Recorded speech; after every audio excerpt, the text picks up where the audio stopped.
Hi, my name is Julio Senador. I'm a student of Bachelor's in Mechatronic Engineering at Tec de Monterrey, and in this video I'll explain, present and analyze the problem situation of the subject analysis of properties and transformation of matter, and which is titled Chemical Reaction That Saves Lives. And this problem situation is based on how the car airbags work from a chemical point of view. First of all, let's see how an airbag works. When a strong crash happens, sensors detect the sudden deceleration and send a signal to the inflator.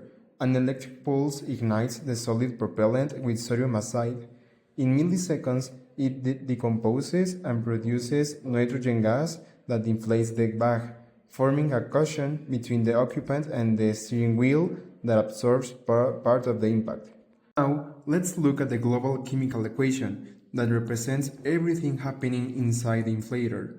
On the reactant side, we have sodium azide, together with potassium nitrate and silica. These are the solids stored in the cartridge before the crash. On the product side, we obtain sodium oxide, potassium silicate, and most importantly, 16 moles of nitrogen gas. The key point is the stoichiometric ratio. For every 10 moles of sodium azide that decompose, the system produces 16 moles of nitrogen. That large amount of nitrogen is what inflates the airbag in a few milliseconds. Now, let's calculate the amount of sodium azide needed for each airbag. First, using the ideal gas law, the moles of nitrogen gas required to fill each bag were found.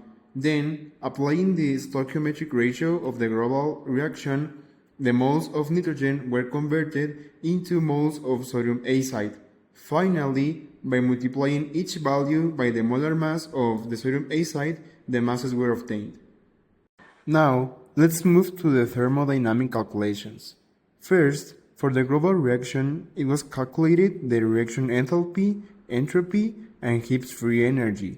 Then, those values were scaled with the amount of sodium azide needed for the 60-liter and the 150-liter bag. This final table summarizes the whole project. It compares the global reaction with the 60 and 150-liter airbags, showing the sodium azide required and their thermodynamic values. In all cases, the reaction is exothermic, increases disorder, and has a negative Gibbs free energy. So the airbags inflate spontaneously and very quickly, making the system safe and efficient.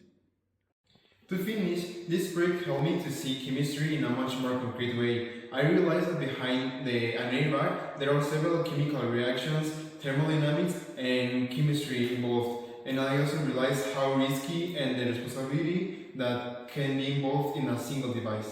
Thank you for watching.